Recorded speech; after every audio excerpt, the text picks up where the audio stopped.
अस्सलाम वालेकुम। तफ्तीशी न्यूज़ में आपको खुशामदीद कहता हूँ। मुख्तलिफ मसाइल प्रोग्राम में आपके साथ होते हैं। माह रमज़ान माशाअल्लाह आखिरी अशरा भी ख़त्म होने वाले, ईद चंद दिन है जो ईद बकाया है। तो जो आप देख रहे हैं कि शदीद महंगाई, वो महंगाई की चक्की में जिस तरह लोग पिस रहे हैं तो ज़ाहिर है और खौर नोश सहर व अफ्तार से जो है ना वो महरूम है।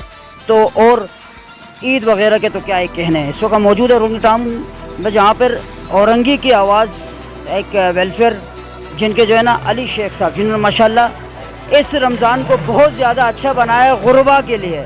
आइए देखते हैं कि उन्होंने क्या क्या जो है ना गुरबा के लिए और जो मुस्तहिक अफराद के लिए कि अली शेख से जो है ना उनकी ज़बानी सुनते। अस्सलाम वालेकुम। अस्सलाम। सबसे पहले तो मैं आपको शुक्रिया अदा करूँगा कि आपने मुझे चैनल पर बुलाया। और दूसरी बात मैं ये कहूँगा कि हमारी कोशिश ये होती है अपनी ज़ात से किसी को फ़ायदा पहुँचाना। जिस तरीके से भी हम रमज़ान मुबारक में काम कर रहे हैं, और जैसे कि आपने देखा होगा राशन बैग के हवाले से भी काम किया। अभी कुछ दिन पहले ही कुछ ख़ानदानों के लिए राशन बैग भी बनाया। और दूसरी बात फिर आज हमने अफ्तारी की भी मुहिम चलाया था डिस्को मोड़ पे, आपने देखा होगा वो भी। और अभी जो हम करने जा रहे हैं, हमारी ये कोशिश होती है कि जो भी आवाम अगर कोई भी परेशान हाल हमसे देखा नहीं जाता है, पहली बात तो ये।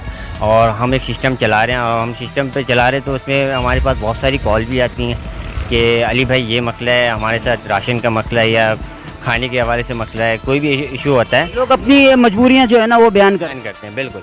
तो हमारी कोशिश होती है हम उनके ज़रिए कहीं ना कहीं से बना के उनको किसी न किसी तरीके से उनको उनकी परेशानी दूर करें। दूसरी बात, अभी मेरे ग्रुप में आया हुआ था कुछ दिन पहले, एक ख़वातीन थी, वो कह रही थी कि मुझे पैसे की ज़रूरत है या राशन की ज़रूरत है। उनको माशाल्लाह से मैंने राशन भी दिया 3000 रुपये तक का। और दूसरी बात फिर मैंने उनको इजी पैसे भी करवाया 3000 रुपये तक। और जहाँ तक मेरी कोशिश होती है मैं रेगुलर अपनी काम जारी रखता हूँ, सिर्फ रमज़ान मुबारक में नहीं, तकरीबन सालों भर हमारी कोशिश होती है कि माशाल्लाह काम करें। और अक्सर लोग जो सफ़ेद पोश लोग हैं वो तो मांगते ही नहीं, उस तक कैसे पहुँचते हैं?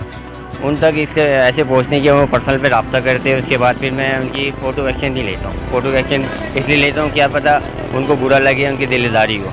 तो मेरी कोशिश होती है कि मैं उन तक राशन भी पहुँचाता हूँ और कोई फ़ोटो एक्शन नहीं लेता हूँ। के लिए कोई किसी को, क्योंकि दायरे जिसके पास खाने पीने को नहीं होगा तो आगे ईद में अपने या अपने से जो मरबूत लोग जैसे बच्चे वगैरह होगा या भतीजे जो भी है भतीजियाँ, तो उसके लिए आपने कोई ऐसा? जी अभी उस पर भी वर्क कर रहे हैं और इंशाल्लाह 2-3 दिन रह गए हमारे पास, और इंशाल्लाह उस पर भी कुछ रद्दोमल जारी रखे हुए। कॉल आपके पास आई है किसी के कि हमें ईद के लिए भी? जी मेरे पास अभी 2-3 कॉल आई है।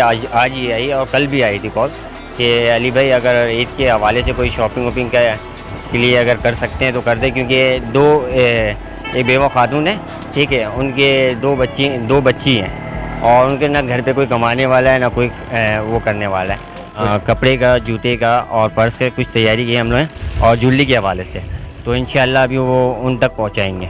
इस पर भी वर्क कर रहे हैं। पैगाम ये देना चाहता हूँ तमाम देखने वाले से जो ये इस वक्त देख रहे हैं, उनसे मेरी रिक्वेस्ट है कि इस नेक काम पे बढ़ चल के हिस्सा लें ताकि उनकी ईद मुकम्मल हो सके। शुक्रिया। ये माशाल्लाह अली शेख साहब थे कि ऐसे लोग हैं जिनकी वजह से जो है ना लोगों की ईदें या रमज़ान वगैरह जो है ना सही गुजरते हैं, तो इनको बहुत शुक्रिया भी अदा करते हैं। जैसे प्रोग्रामों हमारे साथ रहेगा तफ्तीश न्यूज़ से अंशाफानी।